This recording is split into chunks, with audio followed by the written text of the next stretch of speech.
Good evening, everybody. Good evening. Welcome back to the Dugout Football Channel. Welcome to the Friday LFC Focus Podcast. The last one until the dreaded international break comes. Oh, honestly, I think we're all so fed up of international breaks. Let me just put it that way. But we do have another debutant on the panel with us tonight. As you can see, we don't have any Connor and we don't have no Sophie again. But lightweight, if you're out. Sophie, Connor. But joining us, and I have to say, we are very, very thankful. It is maybe 4 a.m. away in Australia, but very, very thankful that Jimmy Nicholson has come and joined us from the Red Sea Down Under. How are you doing, Jimmy? Very well, thank you, Doug. Really excited to be on the show, get to chat to the boys, and hopefully try and wake up a bit better than what I'm feeling already, but looking forward to what's in store. Thanks for having me. Oh, absolute pleasure. We've also got Mr. Daniel Hughes from the Mighty Reds TV. How you doing, Dan? Absolutely superb, mate. As I always say, best day of the week. Another week in work completed, and that's time to have a bit of fun over the weekend, isn't it? And hopefully he doesn't mute himself again. It is Mr. Jack Mack LFC. How you doing, Jack? Cheers for having me on, Doug. Great to meet Jimmy and see Dan as well and everyone. Can't hear you, Jack. Can't hear you. You're on mute. I'm not mute yourself. I'm not Jack, mute. do the moose. I can't tell if we actually am or aren't. This is a running thing. This literally happened, I think, on it was a Friday LFC Focus podcast. It literally happened. It literally happened. Hello. You were like speaking through your mic, and you were just muted. But we do have a lot to discuss this week, and I think there's only one way to start with the absolute battering we gave FC Porto by 5-1. I mean, Dan made a very, very funny comment that we're going to need an escort out of the country because the amount of times we have beaten Porto is absolutely insane. In fact, the aggregate score between the sides, 23-3. We have played them 9 times. We have 6 wins and 3 draws. And yes, a 23-3 aggregate. Absolutely incredible. Jimmy, what did you make of the performance for the game against Porto? I thought it was fantastic. Yeah, I thought it was the perfect game for us to play leading up to this weekend's fixture. I was probably a little bit surprised with the team selection to start with. I wasn't expecting essentially the exact same lineup from the 3-3 game at Brentford, but Porto just made it easy for us, to be honest. Liverpool didn't really get out of second or third gear. And it was the perfect game to have after the weekend that we had. Players are probably not psychologically in a good place when you get a 3-3 draw like that. A lot of questions around, where were the mistakes made, everything like that at the weekend. But then to come to Porto, and I'll be honest, I was expecting a lot more from Porto, right? So the last 2 times we've played at Porto, we've drummed 4 or 5 goals past them. They've just had a respectable draw against Atletico Madrid away from home. They're on a 36-game unbeaten streak in the Portuguese league. So there was me expecting, they're actually probably going to put up a fight. Nobody wants Liverpool to come into the back garden and put 4 or 5 goals past them for the 3rd time in visiting. But they were weak. They were tepid. They were just not interested in actually trying to give us a solid game. And that worked in our favour. And so we walk away with a 5-1 win. Happy days, perfect. Like I say, perfect run-up before we face Man City this weekend. Yeah, absolutely. And Dan, you made the comment that we're going to need an escort out of the country. I mean, it was just plain sailing yet again for the Reds. Well, yeah, I mean, that was after the predictions last week. I think, Jack, you went for the big win, didn't you? And someone else went for the big win. I went, listen, it's not going to be another big win because we're going to need an early. They're not going to let us out. And sure enough, I thought, so surely they're going to wise up. They're not going to play into our hands again.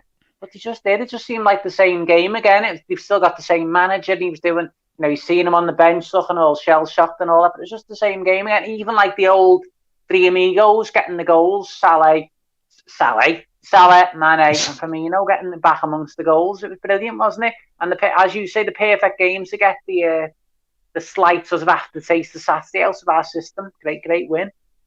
Yeah, it was. And Jack, I mean, we have to say that we were helped by some terrible goalkeeping, but as Liz Golden has just said, James Milner came in for Trent Alexander-Arnold, did not put a foot wrong. What did you make? First of all, what did you make of that goalkeeper called Diogo Costa, which is very, very weird? And secondly, what did you make of James Milner's performance? Yeah, on the Porto goalie, I think he's got a lot of Liverpool supporting family members back home in Portugal. For me, that just looked like match fixing. I'm sorry, we've all played Sunday League or lower level football. You wouldn't even see that in Sunday League. I think it was the first one, obviously the Jimmy Nicholson cross. He just left it. Even if he did get a shout, surely, I already anticipated one of the Liverpool players or one of his defenders to get a clip on it and then deflect it a different direction. But and the Curtis Jones ball for the Bobby's goal, Jones hit it 60 yards over the top, and that it happened in slow motion. That goal, it was ridiculous. It was, to say the least, but absolutely sounds. Yep. If keepers want to do that in European competitions against us, we'll happily take it.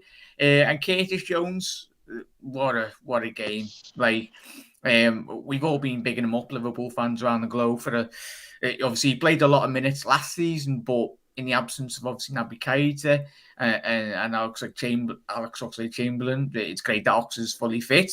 But I think, and obviously Ginny leaving in the summer, it's a massive year, and he stepped up to the mark. And as I said in the Brentford post-match reviews, if we kept Jones on the pitch against Brentford, we win that game, hands down. But obviously Jurgen makes a change, but happy days, absolutely battered Porto. Absolutely. Let's say hello to a few people. I actually forgot to do that at the start. I should probably have done that anyway. Hello to Helen Raybold. Hope you're doing well. Hello to Alan Holloway, Liz Golden. Hiya. Good evening, gents. It's Sir Klopp. Hello. Liz Golden. Hey. Liz is saying hey to Helen there. Young talking smack, big Manchester United fan as well. Solid job done by the pool. Hopefully you guys draw with the oil on the weekend. Oh, Jesus Christ. Here we go. Because if United beat Everton, they go back top, don't they? So, yeah, that's probably why. Salaman Mino. Yeah, I like that, actually. Hello to Almighty Blues FC. Yeah, Chelsea getting a bit of a shock defeat to Juventus. That was indeed. Hello to Diego C. Palace as well. And I'm pretty sure we will say hello to another few people as well. But Jimmy, Curtis Jones come of age the other night, didn't he? Yeah, 100%. And it's funny because there was rumours in the summer about potentially a bid coming in for Curtis Jones and him moving on. And some people were saying, we should bite their hand off and take the offer. Some people saying, no, he should stay with the club. He's still a young prospect. I think anyone who is thinking he needs to move on has lost their marbles, if I'm being honest. And even some of the things that people were saying in the last few weeks with regards to Curtis Jones, it blows my mind that people have this opinion of this kid who's a 20-year-old Scouser who, in my opinion, is probably one of the most mature-looking football players we actually have at Liverpool Football Club. In the last two games, he has been our best player by a country mile. It's one of those ones, unfortunately, also we've had to wait until Thiago's got an injury, Naby Keita's got a paper cut on his toe or something like that. And I mean, Alex Oxlade-Chamberlain just hasn't produced anything or shown what he can do. Maybe it's just one of those mental challenges when you have long-term injuries. It unfortunately does happen. But Curtis Jones, back to the main point, Curtis Jones has just been absolutely phenomenal. And the best thing about what he's done is he's shown that what he can do across every position in the midfield. Whether he's been asked to do a bit more of the defensive work, whether he's been asked to take those 20, 30-yard runs and transition that ball forward for the attacking three, whether it's just getting out of tight spaces and trying to bring players into the game and trying to move that ball around to retain possession. He does it with such calm, he does it with such ease, he does it with such a strong presence on the football pitch. Right now, he is our best player on the field, and if we do not play him on Saturday, what good does that do for that boy's confidence? He is flying high right now, and we need him. We need him in that left centre midfield position starting on Sunday. Sorry, simple as that. Yeah, definitely. I would absolutely agree. And yeah, I think it was 4 assists the other night, which is incredible, absolutely incredible for a player of Curtis Jones. And I think he definitely did come of age. So, man of the match shouts. Dan, who was your man of the match for that game? Has to be Curtis, doesn't it? I believe Mo Salah actually got the official man of the match, didn't he? But with 4 assists and even the other goal, which he didn't assist, he cleverly hooked it back into play, didn't he, on the touchline, and found the play when it looked like it was going out. So basically had a big hand in all 5. For me, that to be Curtis Jones. As you say, Doug, he's really come of age now, and hopefully as we all know, there's a section of our fans online who are quite dismissive of him. They were apoplectic that we didn't sign more players in the summer, and unfortunately they used that then as a sort of stick to beat Curtis and dismissed his talents. As you keep seeing this thing, Curtis Jones, lad, as if only some eyes and that only Scousers like him because he's a Liverpool fan and not because he's a quality young player. And hopefully now he's silenced a few of those and onwards and upwards for him. I didn't think he was going to start on Sunday before Wednesday, but now I think he's almost undroppable. But I know we'll come to the team news for Sunday later. Yeah, definitely. Jack, who was your man of the match? Well, it is Curtis for me as well, as the lads already mentioned. But Andy Robbo, I was absolutely made up to see Andy Robbo back. It was the first game in not that he's played bad to say, but it was he was up and down the pitch. It was the first time in a couple of weeks or a couple of months even that we actually seen Robbo crossing the ball with that delivery. Obviously the great competition that Costas has given him. It's helped massively, and a better Robbo put us in a massive stronger position and made up his back. Robbo. Absolutely. A second man of the match for Robbo for me then. Second man of the match. I'm going to say Curtis. Full house, Jimmy? Yeah, look, I think the reality is Curtis Jones was the player that pulled the strings that made the 5-1 possible. But I agree with Jack on what Jack's saying. We've been waiting a while for Andy Robertson to really come back into his own groove. It's been a while. I personally think it's probably come down to the fact that he's not really had anyone have to challenge him at left back for 3 or 4 years. That's been his position, and we've not had a backup unless Jimmy Milner's able to step in from time to time. But now that Costas is there, maybe that's the perfect opportunity to reignite that fire to actually, hold on a second, that place isn't secure for me. I need to prove that I can do what I can do every single week. But I just want to point out as well, I think Mohamed Salah as well was... he got the man of the match from UEFA, I believe it was, but he was also absolutely fantastic. And we're really starting to see, it feels weird to say this, to be honest, because every season he's been probably our best player every year. But we're now starting to really see the complete Mohamed Salah. When he first came into the club, he scored 40 goals in that first season, but he was also pinging 40 shots into Rose Ed at the same time. Now he's a lot more calculated with his shots. He's now finding players with passes. His strength has improved so much as well. Getting the ball away from Mohamed Salah is so hard for defenders nowadays. Even when a lot of teams put 2 defenders on him, they still can't handle him. The work rate that he's got, not just in the attacking sense, but also his work rate defensively when he's working and supporting Trent AlexanderArnold. It can't go unnoticed. I genuinely, and it's a bit of a bold statement this, but I genuinely think there is no better player in the world at this moment today. Yeah.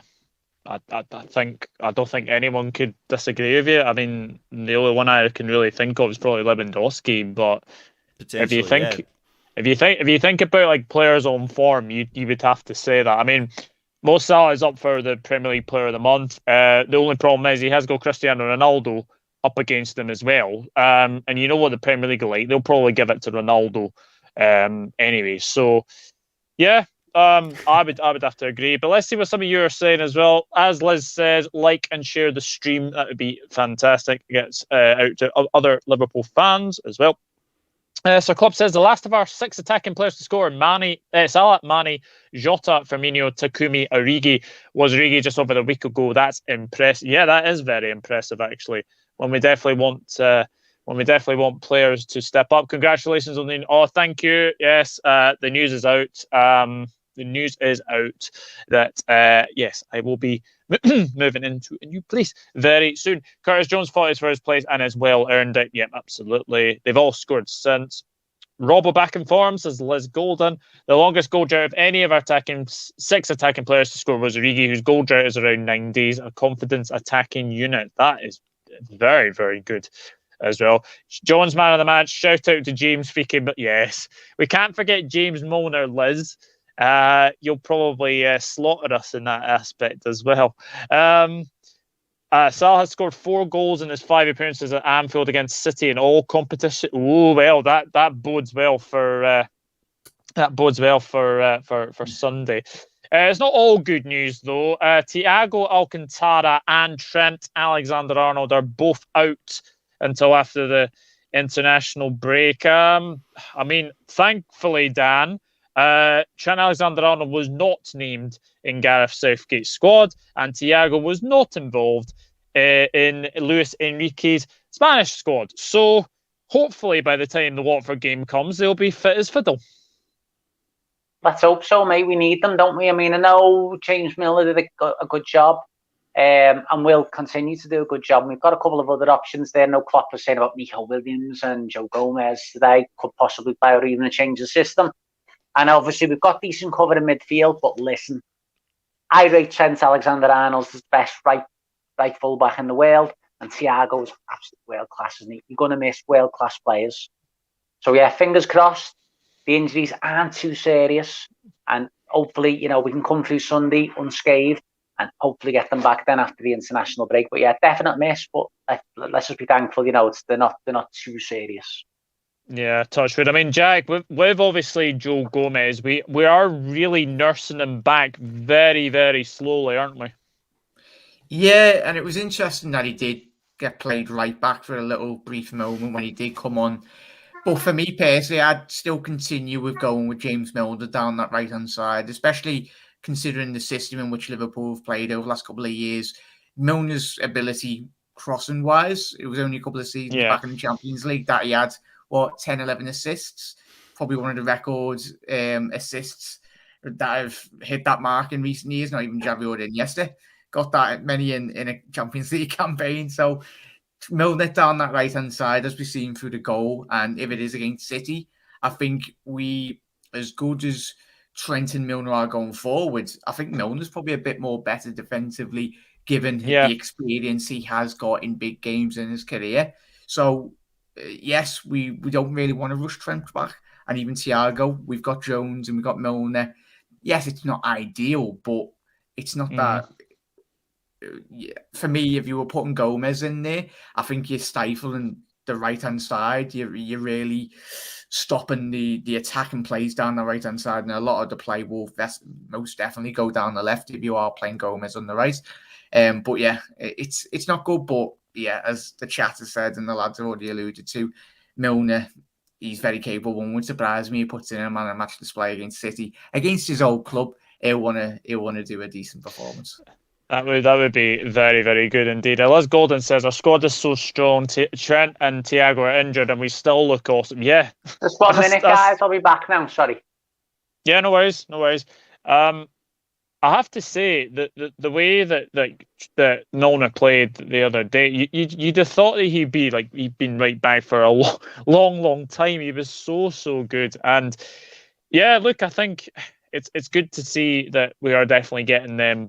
So hopefully they will be back after the international break, and especially because I believe that double vaccinated players can now travel to red list countries. So that's one thing to be wary of. And I do believe that Brazil are playing a game. I think it's something like 24 or 48 hours before we play Watford. So I don't know.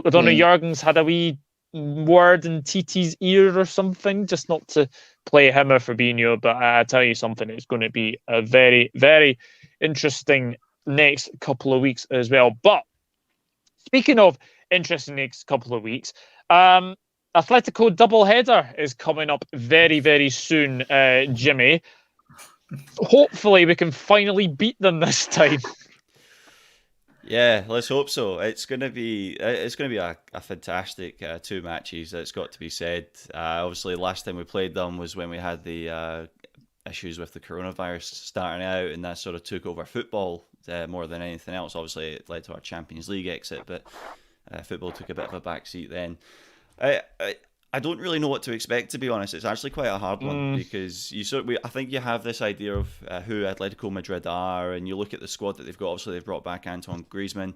They managed to sneak a last-minute winner from the penalty spot with Luis Suarez against. Yeah, they were lucky. They were lucky in that game. Yeah. I think if the red card for the red card for Frank Kessie is an absolute joke. It's not. It's not even a red. I mean, if you brush someone away like that, and you're getting a red card for that, then it's ridiculous, honestly. Yeah, but I felt Atletico were a bit lucky. I felt they were a little bit lucky in that game as well. Yeah, 100%. I think there's still a long time to go in between now and then. But in my opinion, I think, based on how we're performing so far this season, if we stay consistent the way we are, we should be able to walk away with at least 4 points. I would expect a win at Anfield. I would hope for at least a draw when we go to Madrid as well. But when you're playing a team like Atletico Madrid, you just don't know what you're going to get sometimes. So it's going to be a real tough one to call, but it's going to be a real big 6 points up for grabs. Yeah, I mean, Dan, we are top of that. We are top of Group B so far with 6 points. So obviously, Atletico and Porto. Atletico have got 4 points, and Porto have one. And AC Milan have got 0. So it's been a very, very good start, but we have to be wary of obviously Atletico. They have a lot of good players, and we know what Simeone likes to do as well. But do you feel that we actually have the squad now that can actually beat an Atletico Madrid? I think we've always had the squad, mate. They just seem to have had the hoodoo over us, didn't they, the last time they played us? And of course, last time we played them, we absolutely battered them, didn't we? And it was only really due to keeping mistakes that we went out. Didn't we have loads of those shots on target? We really should have pounded them, shouldn't we? And it was only if we would have had Alisson that night, we would have won. The good news is, as you've alluded to there, the way the group is lined up now, we give ourselves a bit of breathing space. I would quite happily take a win and a defeat in both of those games. I'm sure Atletico would as well. But I always sort of look at the worst case scenario. And even if, as an example, we lost home and away to Atletico and Porto won both of their games, we'd only need to probably beat Porto in the second to last game to pretty much put us through. You know, we've got such a good start now. So, yeah, I reckon we're going to be, we're due that win, and we're going to get a result, at least one win against them this time. And as I said, a draw over there would be great if we could win at home. But as I say, as long as we win the home game, I'll be fairly confident really of getting through. We'd already have 9 points down with at least 2 games to spare, so we'd be in a really healthy position. Yeah, I mean, Jack, 9 points is looking like it could be enough to actually go through this group. I mean, people had said it was actually the group of death, but we've actually taken very, very good victories against AC Milan, who played very, very well against us, and then obviously Porto was the battering ram.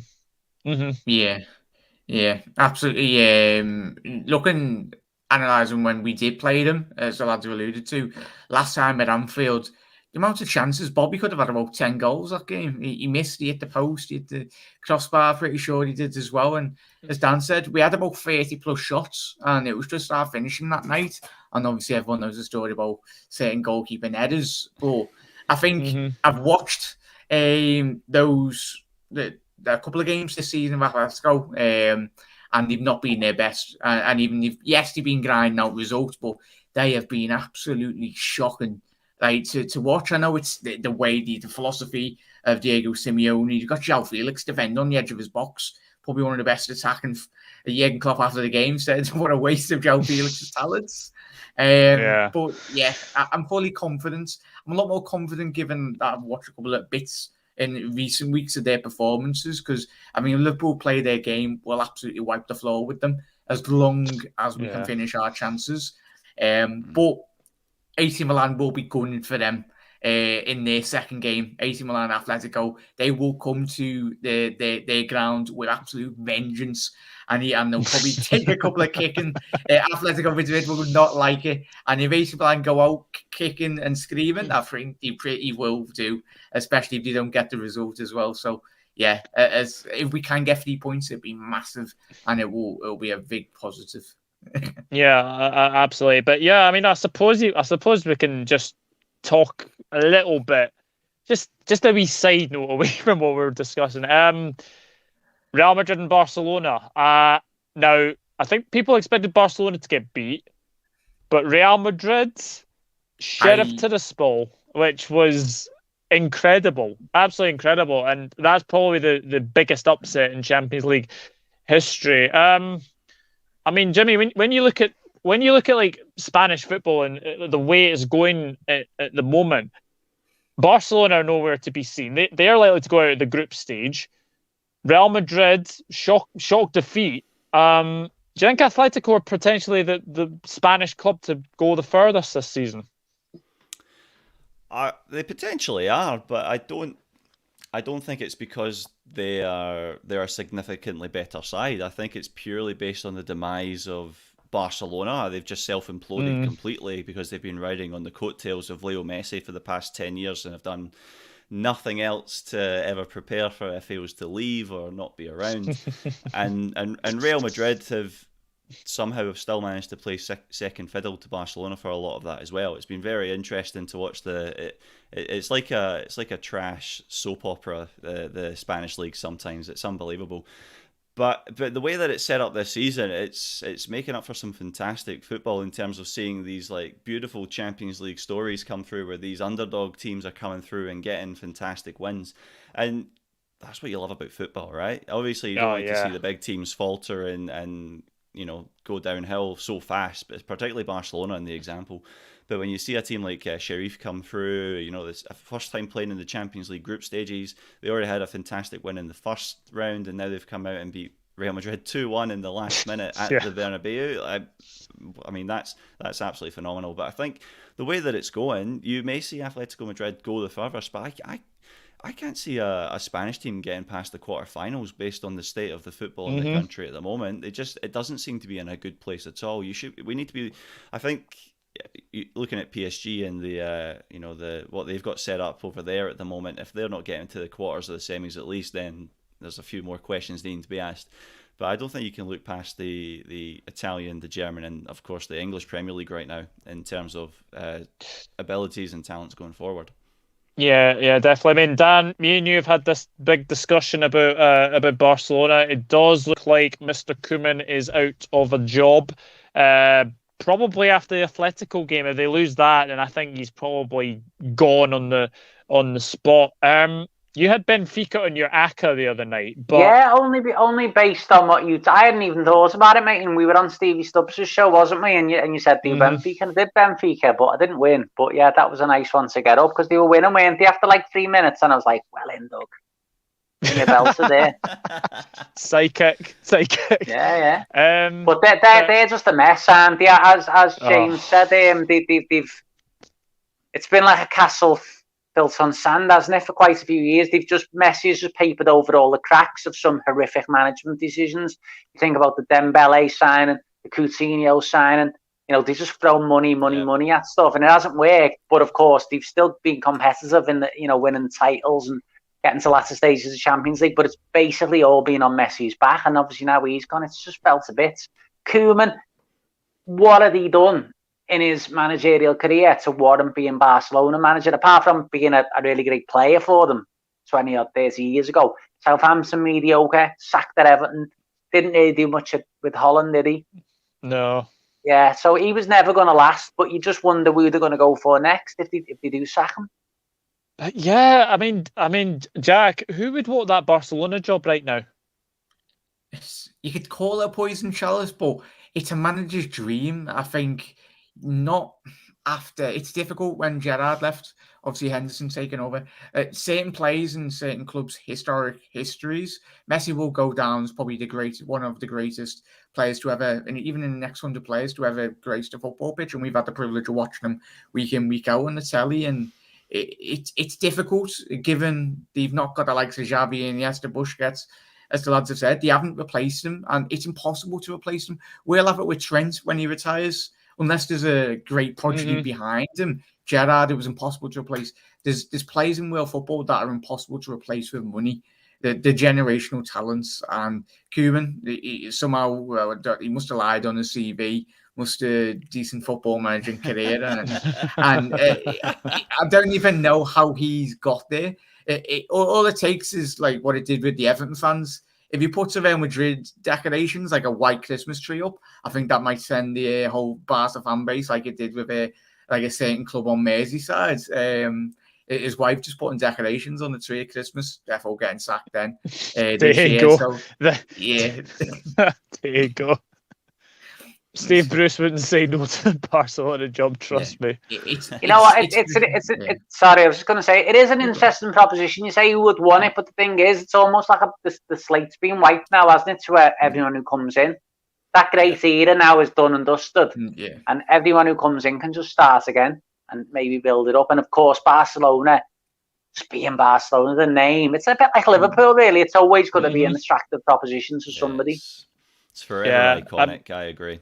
Yeah, and I mean, I was watching that Benfica Barcelona game again, and it's just Barcelona. Like every single time, Benfica look like going on the attack. They always look like scoring. And Man City fans will obviously come to the Man City preview very shortly, but they will be glad to see the back of Eric Garcia. This guy, I don't know how he got through the City youth ranks, but he is shocking.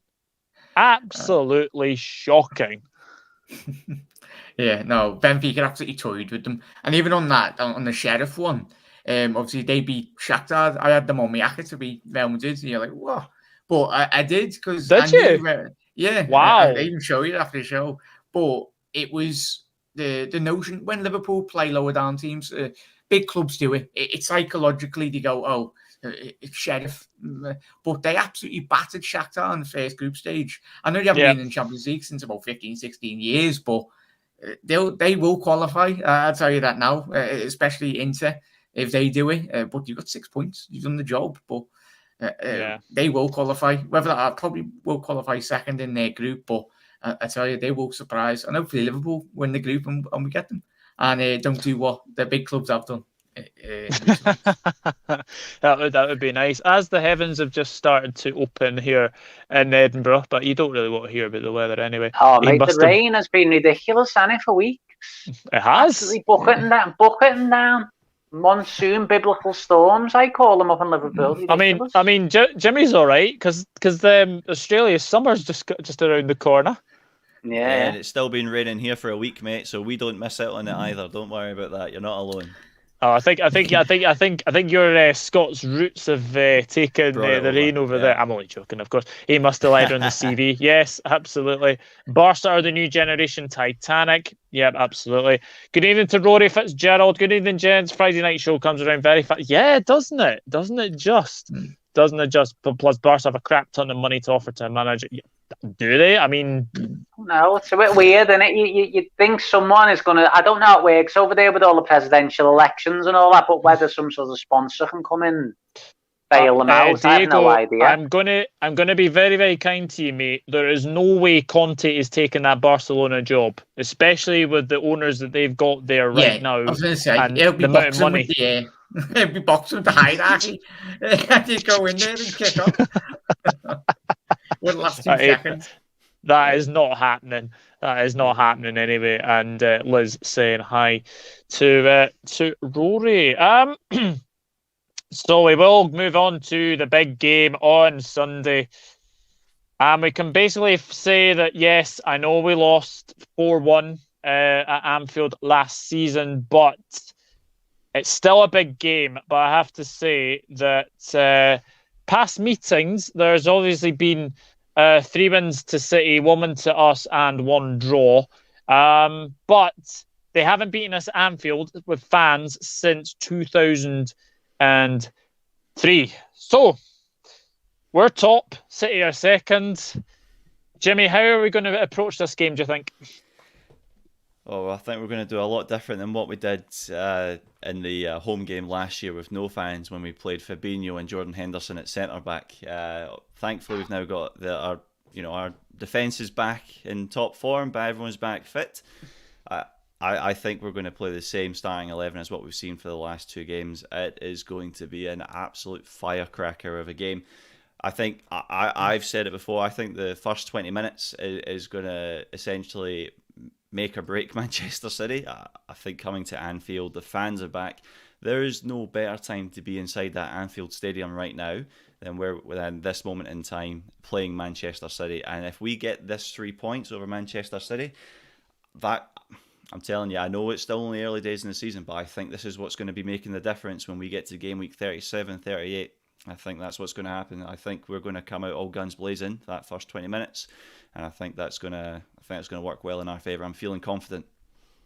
Yeah, how are you feeling, Dan, about the game? Yeah, I mean, Jimmy's just summed it up. It's gonna be an absolutely firecracker. In a bit of a weird way, right? I'm a bit of a weirdo for stuff like this. I was almost glad that they beat us last season, because they've been due this win, hadn't they, at Anfield for years and years and years. We used to see that in Elka goal, didn't we? Repeated every season, and it's like if you toss a coin and you get 20 tails, eventually you're going to get the head, aren't you? So they won, and that's done now. They've had the win at Anfield, and now hopefully we can start getting another good run against them. But it's going to be an absolutely brilliant game. As Jimmy said, I expected to be the same team. Before Wednesday, I was half expecting, before Tuesday in the Porto game, I was half expecting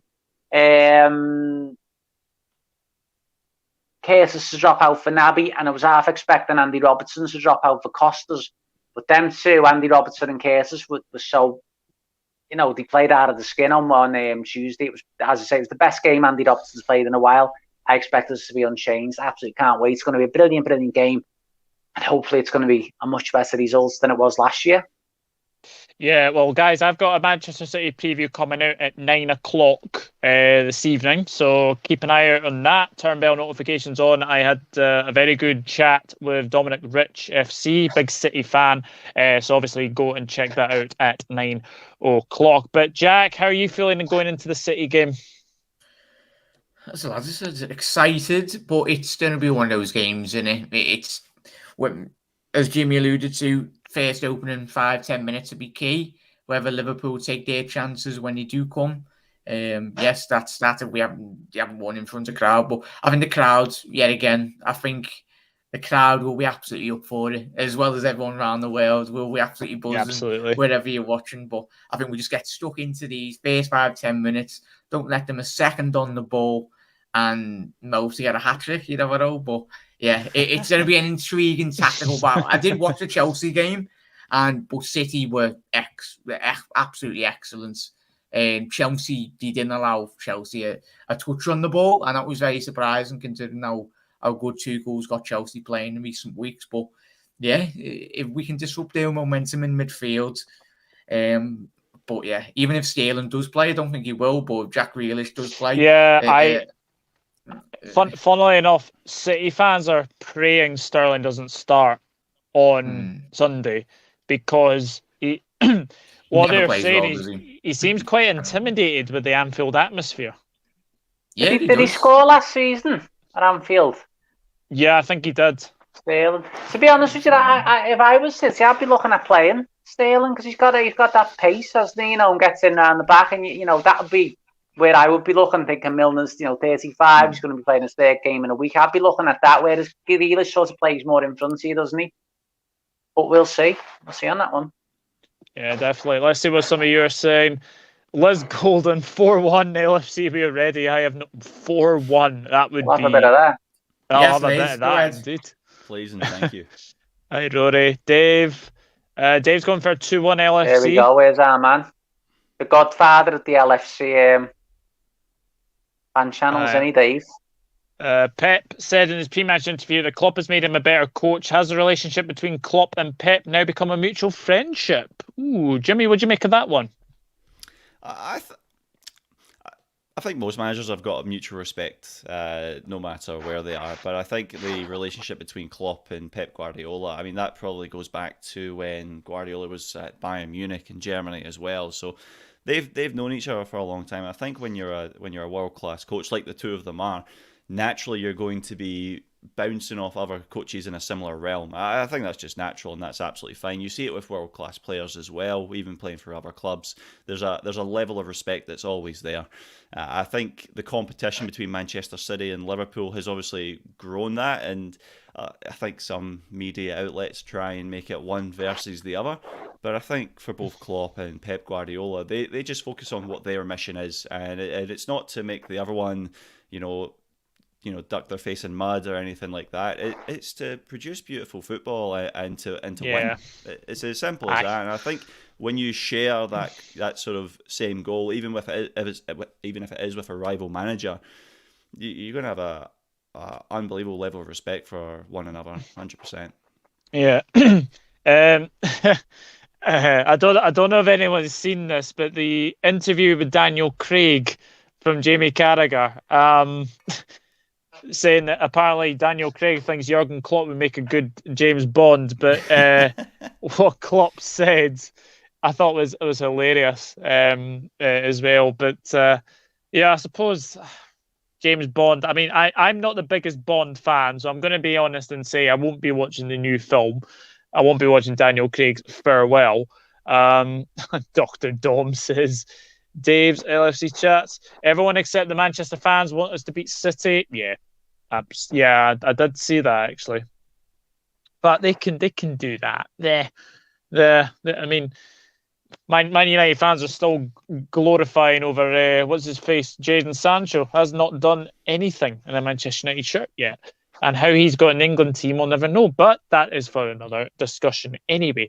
So obviously, past meetings, before the 4-1 defeat, we won 3-1. There was a 0-0 draw, and there was an infamous 4-3 victory. Dan, do you expect a similar game to that 4-3? I know we'll come on to predictions, but no, it's hard to predict anything like that. I'm sure it'll be similar atmosphere, and there'll be the same intensity and the same quality on display, but it's hard to imagine it's going to be a 4-3, isn't it? As I say, when we come to the predictions, I'll let you know now. I think it's going to be a 1-1 draw, but I'm sure, as I say, we'll come to that. But yeah, not 4-3, but who knows? You just never know, do you? When Liverpool get the crowd behind them, as Pep said a few years ago, they can bang 3 goals in 10 minutes and just take the game away from you. So that'd be great, wouldn't it? That would be great. That would be great. Jack, what kind of game are you expecting on Sunday? It's going to be interesting. And as I said, if Liverpool do get the goal, intrigued, especially big battles when teams do come up, especially as Jimmy and Dan have alluded to, the 2 great coaches. Pep, I know I take the piss out of Pep, but he probably sat with his missus all night the night before. Oh, Jurgen's going to do this, he's going to do that. And he's just like screaming at his missus or something, like he's just getting his hands all over the place. And obviously doing the tactics when the cameras are on him as well. So, I'm gonna go. Well, I'm high scoring fixture. I won't spoil me predicting, but I think it will be. I'm very confident. I think Pep will overthink it, as he always does. Since he's been, I can't believe he didn't play a DM in that Champions League final. Everyone, even my mum, knew to play a Rodri CDM, but he never. And Tuchel outclassed him. Tuchel basically told him what he was doing in that speedy interview, and Pep didn't listen to him. I mean, Jimmy, do City have a weakness, or is their weakness Pep Guardiola? It's an interesting one, because if you look at them on paper, the reality is they don't have a weakness. Defensively, they've looked really solid so far this season. I think in the Premier League, they've only conceded 1 goal from what I've seen. I try not to focus too much on Manchester City, to be honest. It drains my soul a little bit. But even attacking, they don't have an out-and-out striker, yet they're still banging in the goals as well. So they play with a false 9, and for a lot of the season, I would say Gabriel Jesus is an out-and-out striker, but they've been playing him on the wing. So it's been a real interesting sort of 4. Over here, we are just calling it a 4-6-0. Doug, you might remember the classic Craig Levein tactic against the Czech Republic. Oh God, do not remind me. But he's got the quality of players, and he's got the tactical genius to make it work. And that's why we have to be so careful, because if it works, we're in danger. if it doesn't work and we play to the best of our ability, they're stuck. And when they're driving their players forward, they're leaving gaps in behind their fullbacks, particularly on the right-hand side with Kyle Walker. Kyle Walker actually ends up getting further forward than half of the players who are set in midfield to try and support on that wing side so that Gabriel Jesus can then cut in. That's what we've seen quite a few times so far this season. We've obviously got, on that side, we'd have Andy Robertson, Sadio Mane, and then Curtis Jones playing that triangle. That's potentially where we can hurt them. But the other thing as well is, it's been mentioned before, every time Pep Guardiola's come up to play against Liverpool, he tries something different. He tries to tactically tweak something so that it's a surprise, and they end up wetting the bed, if I'm being honest, most of the time. They have worked it a few times, so we can't deny there is obviously a bit of genius that does go on there, but we also have to recognise there is a genius in our dugout as well who knows how to exploit these issues, and he knows how to quickly change it. So it really does come down to what's going to happen on the day. Looking at it from the last few weeks, there is no real weakness, but there can be. So it'll be interesting to see what comes out. This is interesting, Dan. Man City's weakness is Anfield. Yeah, well, as I say, Pep, what was it? I think Pep said, I don't know whether I can use his word, so did he say Anfield's a bugger of a ground? I think he did, didn't he? I think that was his exact quote. And as we know, and we've seen it many times before, when Liverpool get that crowd behind them, they're like the unstoppable force, aren't they? They can bang a couple of goals in. And City have come a cropper to that before. And it's no surprise, of course, that the one win they've had in 20 years or whatever it is came from no crowd, and they absolutely pummeled us. Yeah, absolutely indeed. Some of you are predicting. Cedric Lopez, hello. Tough one, but 2-1 Firmino. Extra. Interest. There's no extra time, but I think you're meaning probably after aggregate. Injury time. City coming off a beating from PSG. Yes, I would agree with that. They are definitely. Did they play well though? Did they play well against PSG? I think they I didn't see it, but I've seen some things showing the stats and whatever. Bernardo Silva hit the crossbar from about 3 yards out. Yeah, I did actually see that. Bounced down at him, didn't he? And he hit the crossbar again, yeah. Yeah, I don't know how he missed that as well. Hey, old panel. Diego is saying, my prediction is Liverpool 2, Man City 0. Oh, heck. It's all down to the referee. Yeah, the referee is Paul Tierney, I believe, who... He's not my favourite, let's put it that way. Wouldn't trust any of them.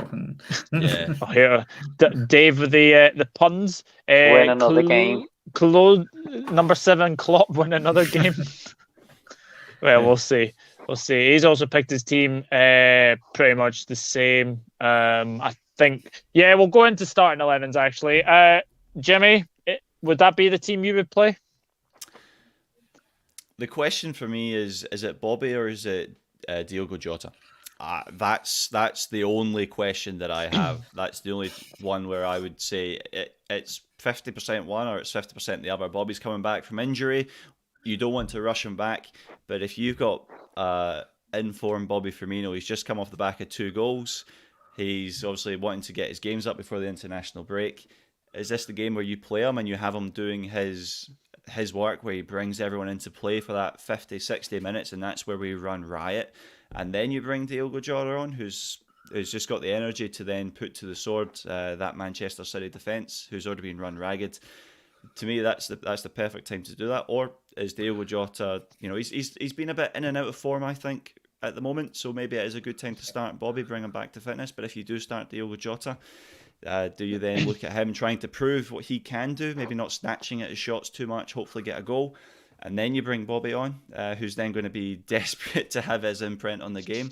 That's where my only question lies, is who's going to be starting between those two. Yeah, Jack, what do you think? I'd go all out. I'd pin them back as much as good as City are going forward, but I'd play all 4. I know it's risky, and you lose all a man 4? in midfield. Yeah, Jota. Wow. Because I was looking at the Chelsea lineup, City, when he played them last week. He played Bernardo, Kevin De Bruyne, Grealish, Foden, and Jesus, and then obviously Rodri as that holding role. But I look at those players, and they're not really defensive, are they? As good as they are going forward.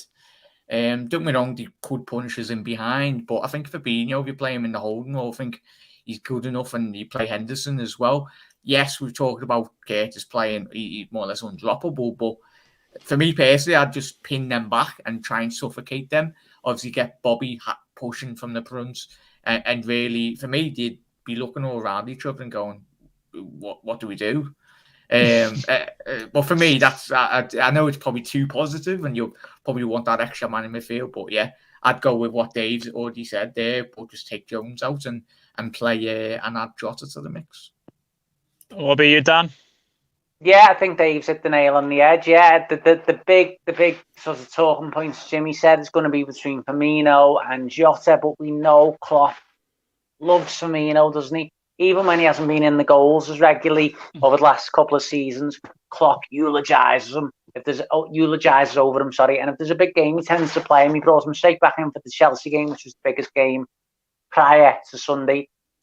And I think he'll go with him again. He was back in the goals. He tends to score in fits and starts now, Bobby. And he was back in the goals on Tuesday, and I think he starts. And then, as I say, you've got Jota there, who's got a bit of speed and whatever else to come on off the bench and can be more impactful off the bench maybe than Firmino. So yeah, I think it's exactly the team Dave's picked there. Yeah, Rory has said, I think City will keep Rodri and Silva in midfield. I fancy Firmino to play, taking balls back to goal on the halfway line. Do you fancy Firmino taking balls in tight areas against them? I do.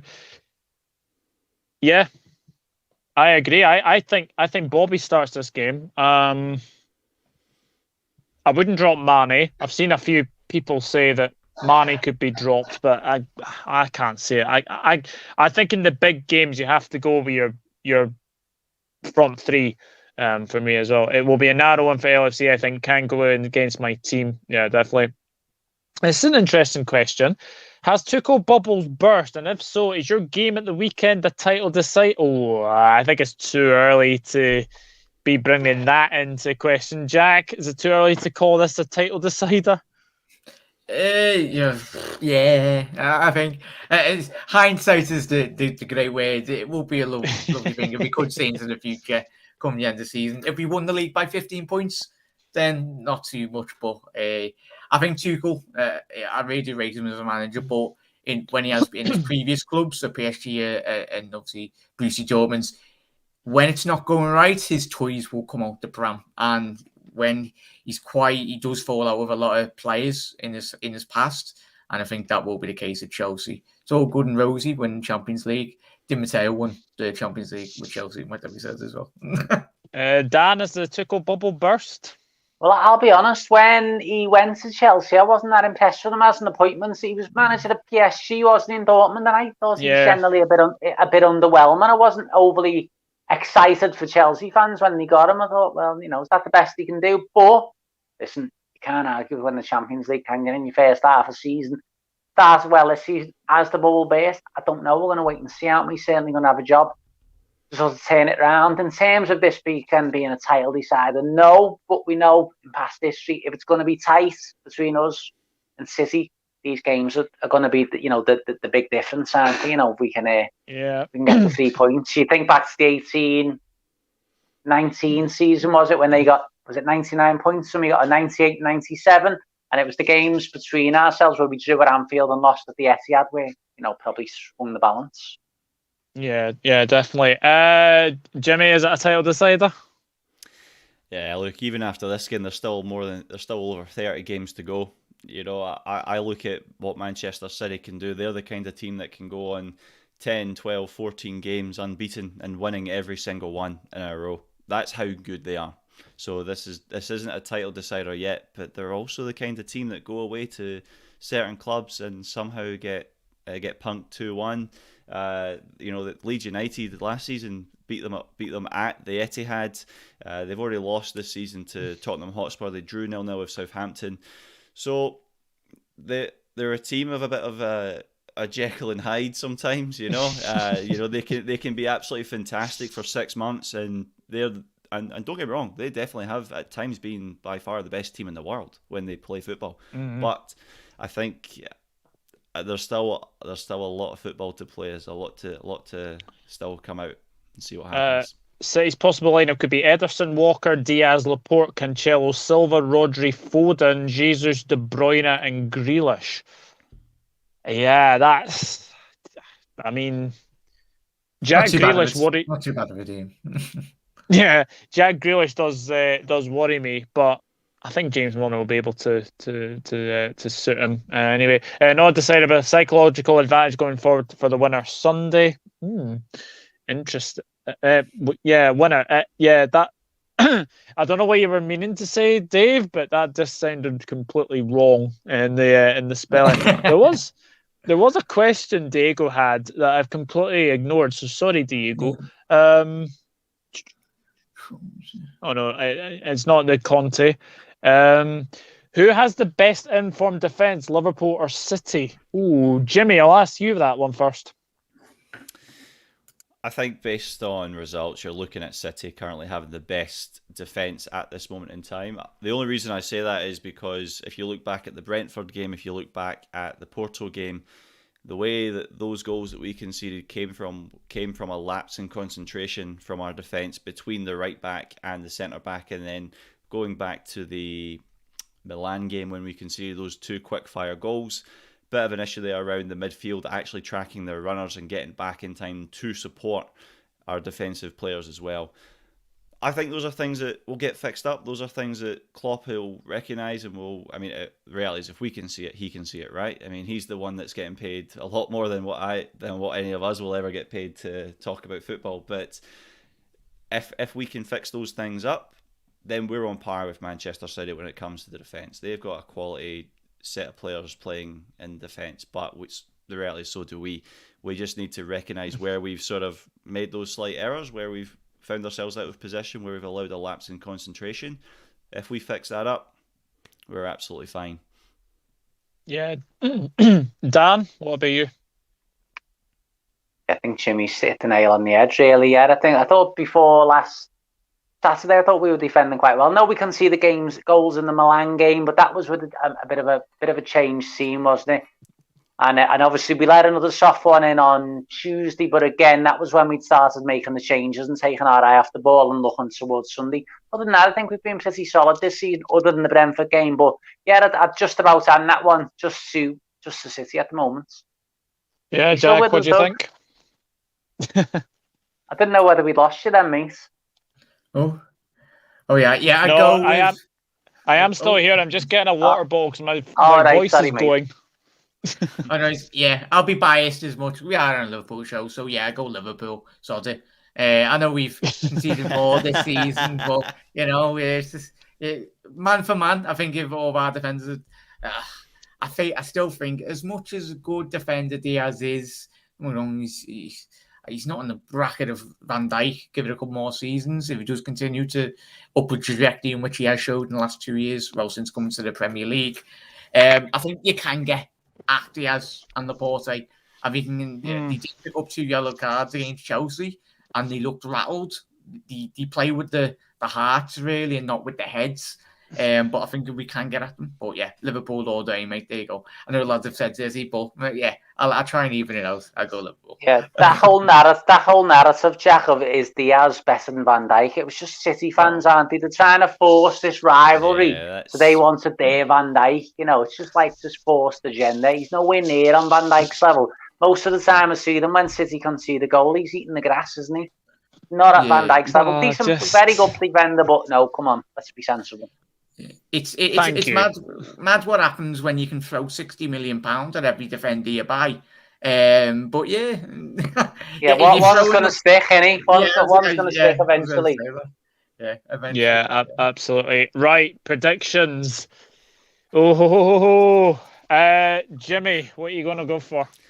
So I said before, I think it's going to be the first 20 minutes where it's just going to be absolute firecrackers from Liverpool, the fans, everything. The atmosphere is going to just absolutely swell, and it's going to be too much for Man City.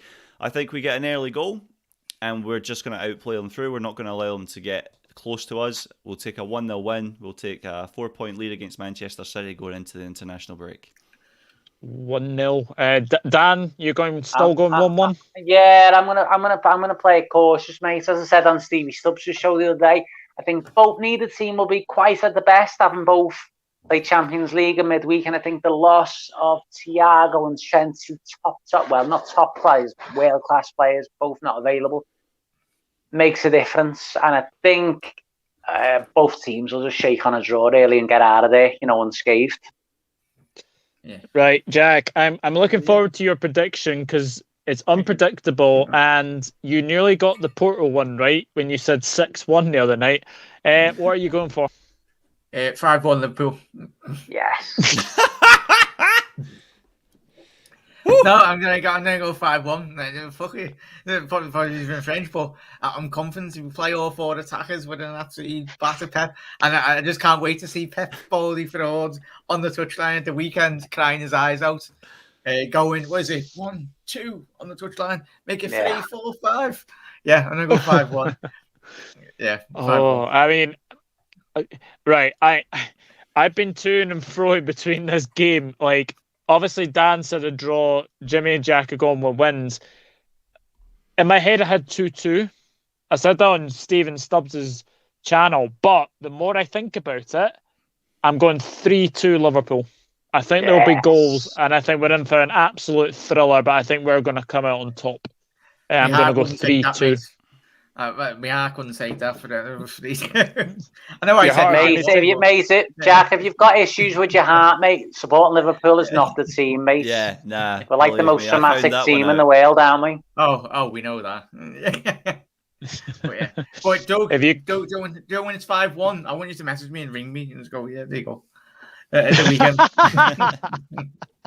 Should have put a bet on. If you guys draw or less at Man United beat your rivals the other side of Merseyside, could be top of the... Oh, Jesus, no. Doesn't make any sense, because if Man U beat your rivals, they're playing Everton, does it? So Everton wouldn't be top. I think Liverpool will take the lead. Whoever wins tomorrow morning will go top, won't they? I think Liverpool will take the lead, and it will be only one other goal, so either 1-1 or 2-0. Worst prediction rationale ever.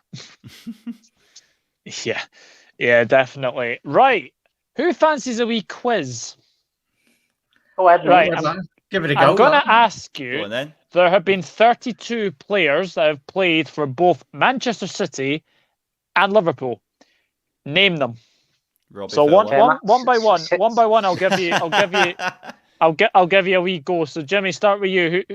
Which players have played for Liverpool, Man City? Go and just go around the table, and then we just give one each, and then just keep on going around. It's a team effort. It's a team effort, right? Yeah, go on then. First one's Robbie Fowler. Correct. Milner, obviously. Correct. I'm going old school. I'm going to say Sam Applesby. You would be correct, yeah. Yeah.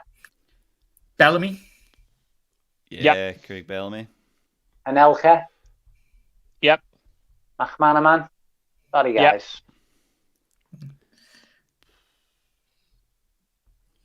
Hang on, there's loads. David James. Yeah, David James, yeah. Oh my God, mate. Kolo Toure. Yep. Oh, Kolo, yeah. Kolo. Yeah. Oh my God. Just signed for Perth Glory, Daniel Sturridge. Yep. Yeah. My man's gone off the fucking mind. Have we said Millie? James Milner? Yeah. Dimar Haman? Yeah, hold on. Harry Q?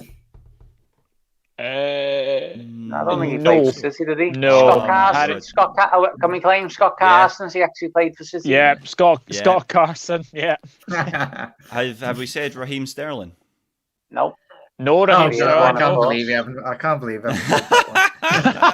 I've been slagging him off this show as well. But yes. What's his name? Balotelli. Yeah, Super Mario. Yes. Super Mario. Well, he wasn't super, but debatable. He wasn't for us, was he? Definitely. It was shocking, absolutely shocking. Guys in the comments. Do you know sorry, Doug. Do you know we only ever got one assist from Man City in all the time that he played for? Did you know that? Mm-hmm. And you know what assist it was, don't you? It was the one that won the Premier League. Yeah. Of course, yeah. Amazing that. Yeah. Okay. Really. Any others? I'm kind of losing the thread the way we're up to, because normally it's like Premier League, but if it's all. But Mark Kennedy didn't play for Man City, did he? Oh, Nigel Clough. There's one. Nigel Clough. Did you say Mark Kennedy? Mark Kennedy, you're actually correct. Yeah, and Nigel Clough as well. Nigel Clough as well, yeah. And Peter Beardsley. Yep. Yeah. Apart from that, I'm out. I'm done. I'm out. I was out ages ago. Yeah. I had my purple patch. I'm done. Has anyone got any in the comments? If I could see them like listed and written down, I'd probably get more of them, but I just can't. Taking an episode. I need to visualize it a bit. Yeah, guys, I'll give you a wee minute in the comments. Get your answers in, because they're. I'm just looking at some of these names here, and yeah, there's a few obscure ones. Let's put it that way. There's a few obscure ones. Michael Robinson one. Sorry? Michael Robinson, was he one? Yes, Michael Robinson, 1983 to 1984. Wow. Good. This one's coming to me head. Loris Karius. That'll be good one, yeah. Loris Karius didn't play a single game for Manchester City. He was at the club. Yeah, he was at the club. Does it count if he played, or was just not? Is it right if they've been at the club? Was players that have played? Yeah. Didn't Alberto Riera play for Man City for a short period? Good one. Yeah. Really good one. 2006 actually. It was a loan spell. Yeah, it was really short.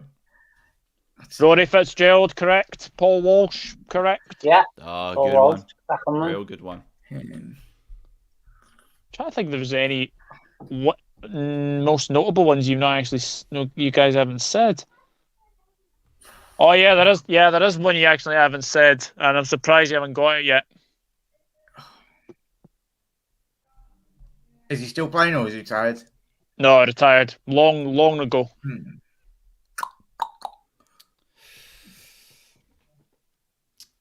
Have you said Steve McMahon? No, correct. Yeah, Steve McMahon is one, isn't he? To go down there. Oh, you don't say Duggan. Yeah, go ahead. Shall I go? We got a good few there, didn't we? We got a good few. Right. Go on, go through them, mate. Right. So from 1894, Jim McBride played for Liverpool, Scotsman. Oh, well, I knew that was around. Yeah, that one was just. I had one stored over here. I was thinking on this side, sorry. Pat Finnerhan, never heard of him. Jimmy Ross, George Livingston, Augustus Beebe, which is the most... Wow, what a name that is. I know. Tommy Johnson, Sir Matt Busby, Fred Howe, David Johnson, Michael Robinson, Mark Seagraves, Paul Walsh, Steve McMahon, Peter Beardsley, Paul Stewart, never heard of him, Steve McManaman, David James, Nigel Clough, Robbie Fowler, Mark Kennedy, Dietmar Hamann, Nicholas Anelka, Scott Carson, Albert Riera, Craig Bellamy, Daniel Sturridge, Kolo Toure, James Milner, Mario Balotelli, Loris Karius, and Raheem Sterling. Was that Hamann? Yeah, we didn't say Hamann before, did we? I don't think. I think Jimmy said Hamann. Did you say Hamann? Yeah, Jimmy. Yeah.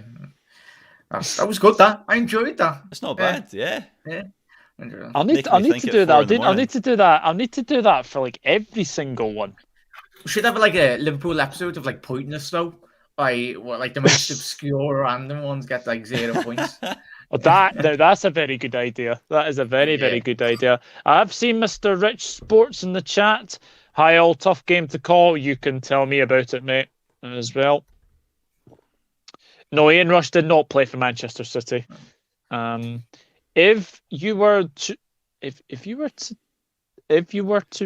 give the Man U game, would you give them a penalty? No. Most definitely not. I'd be sending them all off if it was me.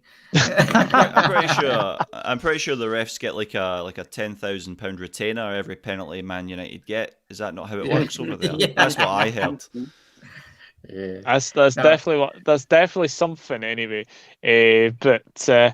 But yeah, I suppose we have to say that the international break is coming up, which I'm not looking forward to it. Anyway, just let's pray to goodness that none of our players get injured. Jack, Yeah. Yeah, I'm not saying it, but yeah. Fingers crossed.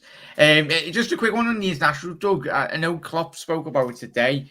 The Brazilian lads, they will possibly be missing for a bit more time. You've got to isolate for 10 days. I think if they are... Have they not... sorry, Jack. I read something, I'm sure it said if the double vax, they don't have to or something. I haven't got it, but I don't know whether they are or they aren't, or whether that was true. It's so confusing now. It's so confusing. Like, it's... One minute they say one thing, and the next they say another thing. I just don't know. That's, mate, to be honest with you, look, that's been the story of the pandemic crisis, hasn't it, in Britain at least? Yeah. It's the World Cup hello to Top of the Kop, Liverpool Football Club. Hello, Top of the Kop. Hope you're doing well. If Wenger gets his ways, they would be... Oh, Jesus. No, please, no. And you can stick your World Cup every 2 years up your... where the sun don't shine. Was it next year? They're having it in Christmas, aren't they, or something? Yeah. Oh, yeah, breaks up the season, isn't it, halfway through? Yeah. So all the players will be absolutely knackered. I'll tell you that now. Yeah. I can get the idea of playing it in like a very, very, very, very hot country, but see if they played that in the summer, they wouldn't even last. No. We wouldn't even last the whole players either. It'd be the fans as well, sat out in it for 2 or 3 hours, wouldn't it? Yeah, I suppose that's why they've moved it. I mean, it's all about the football family, isn't it? You know what I mean? Not just having it in the same countries every year, but yeah, it's Qatar is quite extreme, isn't it? It's not somewhere I would go anyway. That is for sure. Guys, if you have any questions, then this is the time to leave them in the comments section. That sounded very, very posh there. Don't know why. Non-football they can be as well.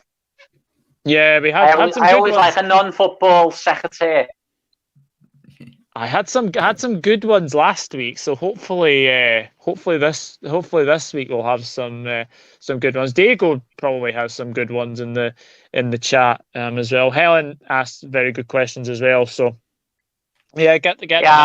It is one, right? Here's a question for you. If you had the time machine, but it only had one gear, and it could either go forward or it could go back, which would you have? So like you could either go forward and see what's going to happen in the future, or you could go back and view like every historical event, like the Titanic and dinosaurs and all that stuff. Which one? Go on, hit me. Wow, that's a question. I have that. I don't know. Well, that's the question, Doug. If we're gonna talk, let's talk football sense, or at least that's just the way that I'm thinking at the moment. I'd be going back to the 70s because I just think living those glory years as a Liverpool fan, just to sit and watch that, you know, those teams just come through, those Champions League, European Cup wins, and those First Division wins. What a time that would have been for the club. Yeah, when it really hitting its peak at that time, that would just be such a wonderful thing to experience. I've met plenty of people who have lived through that in my travels, and I listen to their stories, and my mind just wanders, and it just puts me in it. But obviously, I'm just taking what they're telling me, and it just be absolutely phenomenal to be able to witness that. Yeah, I concur with that, mate, as well. Yeah. I wouldn't be interested in the football. I'd be on that grassy knoll in Dallas in '63, seeing what happens to JFK and all that. I think that'd be fascinating. All that sort of stuff. I would. I love all that. Yeah, here's another good one then, right? Here's another good one. And I want comments off people, right? Would you rather be able to fly or swim underwater, like completely unaided, like you could see and breathe and all that, so you could like explore wrecks and all that, or you could fly? Swim. Swim would be good, wouldn't it? Imagine all the stuff that's under the sea. Planes, ships. Couldn't you like fly into like the water and then come back out? Or is that you could do that, but you wouldn't be able to breathe, would you? It'd just be like normal swimming. You'd have normal breathing capacity underwater. But like you can flying would be good, but you can see everything that's up there, can't you? And there's not that much. But under the sea. You would fly into the water and then go back out. Yeah, but you know how impossible that is. No, but if you got protection, no, you try it a few times, you'll get better at it. Get Tom Daly. Hope you're doing well, mate. Get Tom Daly to teach you and also get like the right angle and everything. I know it probably is. I've been watching too many superhero. It's the Amazon superhero for The Boys. If I haven't watched that, go and check that out. Wait, I've been watching too much of that. Okay. Flying for me, yeah. Swimming. I think swimming, but I'd be scared of like some of the big stuff down there, like them big massive eels and all that. They're like dead deep down. Yeah. Diego said, I would go into the future to see Klopp as a number 7, 007 James Bond. It won't pull past me. He's such an intelligent man. He'd probably nail James Bond. I tell you, it'd definitely get me to go to cinema to see it as James Bond. Yeah. Okay, if you could have 5 dinner guests, alive, dead, or still living, who would you have? I don't know about 5. I'm going to say one, and it's going to sound proper controversial, but I'm going to say Adolf Hitler. Because I just think he'd be a fascinating guy to speak to. It's not like a neo-Nazi thing or nothing, but I'd just love to hear what he thought about the war and all that. So I think it'd be that. I mean, I'm quite interested in like Second World War history and that, and I think he'd be a fascinating guy to speak to and see how he sort of thought about it and whether it just all went too far and all that. I think it'd be interesting to speak to. One of mine would be Bill Shankly. Yeah. Because I would just love to have a chat with Bill Shankly. I really would. Paisley's got to be on my table as well. Yeah. Paisley. Stevie G. Yeah, of course. Yeah, of course. Jim Leishman. Now, I know Jack and Dan are like, who? Jim Leishman was Livingston's first manager when they went into the top flight for the first time. So, yeah, I would have Jim Leishman. He is a good fella as well. Oh, this is difficult. I know it's Liverpool showing that, but Ferguson, I'd love to pick his brains and how much hatred he has for Liverpool, but he'd be... Oh, it's Ferguson. As much as I grew up despising the man, but sitting around and if you could ask him questions and that, and learn from just his footballing knowledge. Imagine Ferguson, Paisley and Shankly all around the table and even Klopp. Freddie Mercury. Oh, man. Interesting. Icon. Yeah. He'd certainly throw a good party, wouldn't he? Yeah. Mine has to be Peter Whittingham. Peter Whittingham, may he rest in peace. Cardiff legend. Has to be said for sure. Jimmy, you thought of anybody? Yes, First name that came to my head was Muhammad Ali. I would just love to hear stories about Rumble in the Jungle, back when he was Cassius Clay, those kind of things, and how his career grew. If we're going down the political route, probably Nelson Mandela, and obviously understanding his plight back in South Africa and everything like that. And then your obvious ones, Bob Paisley and Bill Shankly. It'd just be fascinating, just the philosophy when it comes to football, not necessarily the stories, but their philosophy and their belief around what football is for the working man or the working class. My last one would be Jurgen Klopp. Yeah. It'd be a decent crack as well. Getting a couple of bevies with Jurgen, that's all our dreams, but the club would not allow it. Rory's asked, Dan, you were on Twitter earlier commenting on the best Liverpool band except Beatles. Yeah. Where do you put Space? Space were a brilliant, very underrated band, and Tommy Scott is one of the best lyricists around. He's got a real eye for words, if that is such a thing. But yeah, he's a brilliant songwriter, female of the species and all that sort of stuff. Welcome to the Neighbourhood, which is called brilliant, as I say. Much missed. Don't know what they're up to these days, but yeah, really good band. Yeah, definitely. Here's a very interesting question that was asked on the Kopite. If Liverpool were to relocate stadiums anywhere in the world, can be Premier League or anywhere in the world, where would it be and why? And I'm gonna give you my answer first. Signal Iduna Park. What do you mean? Just move to a different ground, you say? Yeah. Signal Iduna Park is my one because Liverpool and Dortmund fans are just just fantastic for me.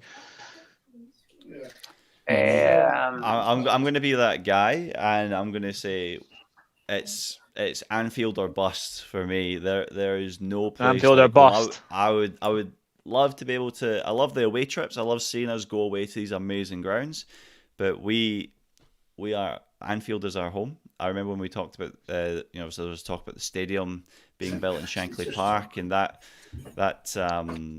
scared the jeebus out of me, if I'm being honest, because there's no place like Anfield. That noise, that crowd, that atmosphere, you cannot. It's second to none.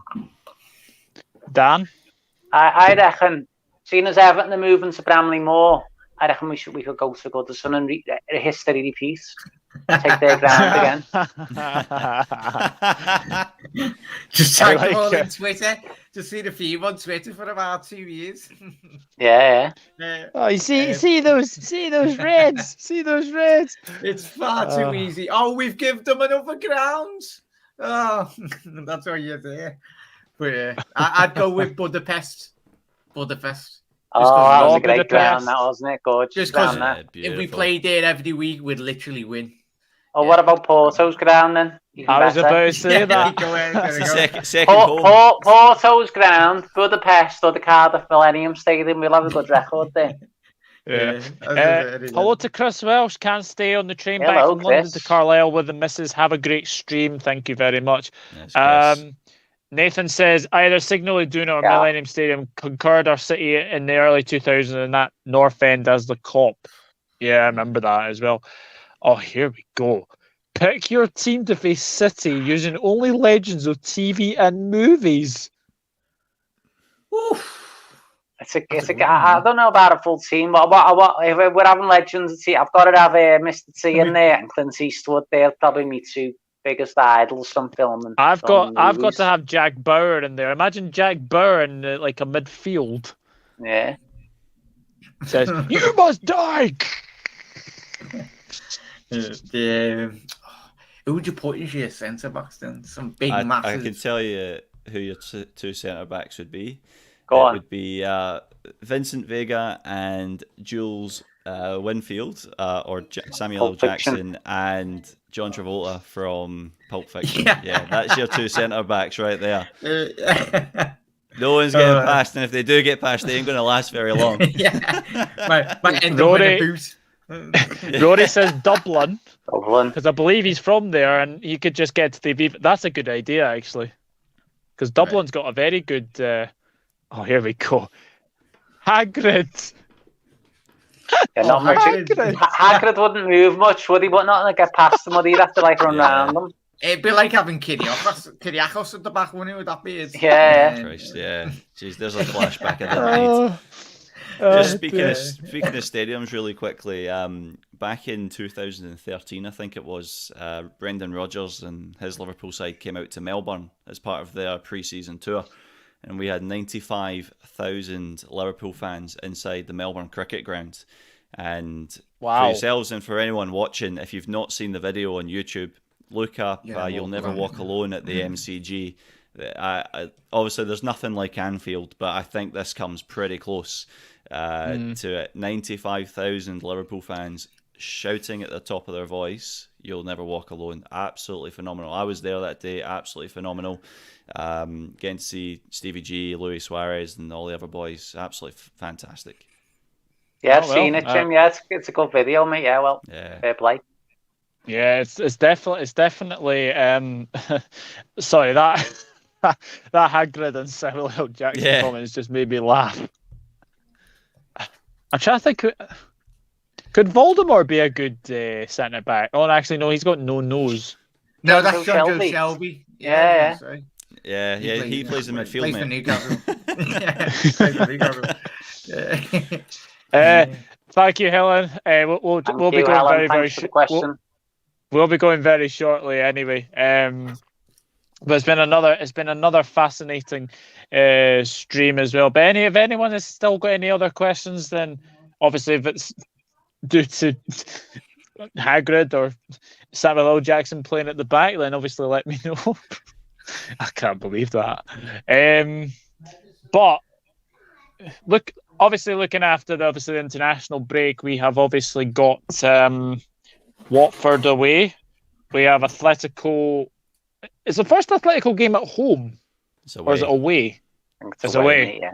Oh, heck. So 3 away games in a row because you've got Watford away, Atletico away, and then Manchester United away. Oh, that's a tough wee period, that. And then it is, but what? Sorry, Jim. I was going to say Watford is a bit of a revenge game, and if a few years ago, Atletico was another bit of a revenge game, and then Man U just takes care of itself, doesn't it? Yeah, and you all know my opinions on that man, Shell. Yeah, I know your opinions, Nathan. Don't worry about that as well. But yeah, look, it's a tough period, but I suppose you got to beat the best. But wouldn't it be fantastic to beat Manchester United at Old Trafford with fans? I think that would be. Look, I know it's going to be a tricky game, and I know they're waxing lyricals over Ronaldo's return, but even still, they still look a bit average. But there's just a mad team, man. They have individuals. They're not really. Well, they have got the best Manchester United manager in Liverpool's history in charge. Keanu Reeves on the wing because of his speed, and I'm not apologising for that shout. Oh, come on! Playing those jokes, are we? Love it. No, it's only. Oh yeah, what have you seen? No, I've just worked that out because I've just worked that out. Oh, the film. Yeah. Oh. Spend 10 years in the championship, spend 10 years in the championship, but return and win the treble, or stay in the Prem forever, but never win the Champions League or Prem again. Yeah, it's been 10 years in the championship. Mm-hmm. It's all about the glory, innit? Otherwise, you're just pottering along, aren't you? And like being like a West Ham or an Everton or a Newcastle. Go down, come back up in glory. Exactly what I was going to say. You don't want that. You're essentially committing to being an Everton fan, which I wouldn't wish on my worst enemy. So, yeah. I'll take the 10 years of the Championship because I think the Championship's a fantastic league. Absolutely fantastic football. Great teams that come up, still competitive. 1 minute you're in the battle for qualification. 2 weeks later you're in a relegation dogfight. Nothing better than that. I think take that for 10 years, come back up, and then win the treble. Thank you. Yeah. We love winding them up. It's far too easy. It wouldn't surprise me. We got a couple of matches. It is way too easy. It is way too easy. But guys, that is all we've got time for on the LFC Friday Focus. Obviously, we've talked about a lot of things tonight. We've talked about Porto. We've talked about the City preview. We've had very, very funny questions come in. And then someone said Hagrid and Samuel L. Jackson. Centre back. Sorry, that has... But... it has been another very, very good show. Unfortunately, this is the last Friday LFC Focus until after the international break. So we will be back on the 15th of October. Set in your diaries. That is, I think, the Saturday we play Watford as well. I think that's the early kickoff as well. But we shall see. Anyway, Blooper Legend getting promotion from any division is an amazing experience. Yep, absolutely. Great show, guys. Wash hands, yes, absolutely. Well done, all. Jimmy, thank you very, very much. I will allow you to go back to bed, sir. What have you guys got coming up on the Red Sea Down Under? Yeah, so that's where you can catch us at the Red Sea Down Under or the Red Sea Pod for the UK base. So we've got all sorts coming up. So we'll have the Fab Four, which is probably going on right now. That'll come out in terms of your Manchester City pre-match show. We'll also have our match debate, which will come out on Monday. We also have, during the international break, we've got the Red Fix on Wednesdays as well. So keep your eye out on those ones on our YouTube channel, the Red Sea Pod. Got some fantastic content coming up even during the international break to keep things going for everyone. But thank you for having me, Doug. Really appreciate it. It's great to meet you boys as well. Thank you, Dan and Jack. Absolute pleasure. Absolute pleasure having you, Dan. I think Dan's channel has gone from a football channel to a gaming channel. Was on FIFA. I noticed What did you make of the new FIFA, first of all? It's good, mate. It's just more of the same, isn't it? I hadn't played one for years, and if anyone watched, they could probably tell because I was absolutely getting pummeled every game. But I was just trying it out, really. But yeah, I'm not really doing many videos at the moment. As I say, I'm always happy to come on your show and Stevie's show and whoever else, and just give it a bit of wisdom, really. But other than that, I'm not really posting many videos, but I just had a little go at streaming, but I'm probably do that again. So if you want to see me getting stressed out and getting me backside handed to me by some 11-year-old on FIFA, please log on and have a laugh at me. Jack, thank you very much as always. Have you got anything coming up on your channel soon? Yeah, try and have a couple of pre-match shows up as well, mate. But thank you very much for asking me to come on, Doug, as well. It's always a pleasure. I do appreciate it. It's great to meet Jimmy as well, and Dan. Hopefully everyone has a lovely weekend. Enjoy it. Be safe. And hopefully the Reds absolutely batter Man City. And I tell you, I swear, if we beat them 5-1, no, mate. Don't worry, game.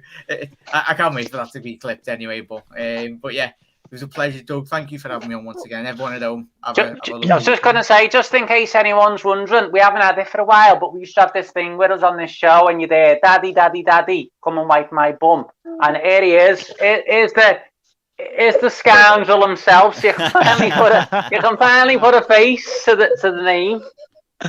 Oh, bless him. Bless him. He'll be like, Daddy, Daddy, Daddy, are you coming off? Are you coming off? Yeah, you're coming off, yeah.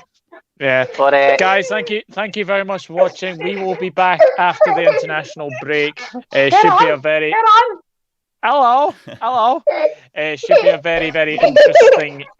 Should be a very interesting game on Sunday, and hopefully the Reds come out on top. But until then, we will see you after the international break. 15th of October, we will be back, and we'll see you then. Take care. You'll never walk alone. Cheers, Reds.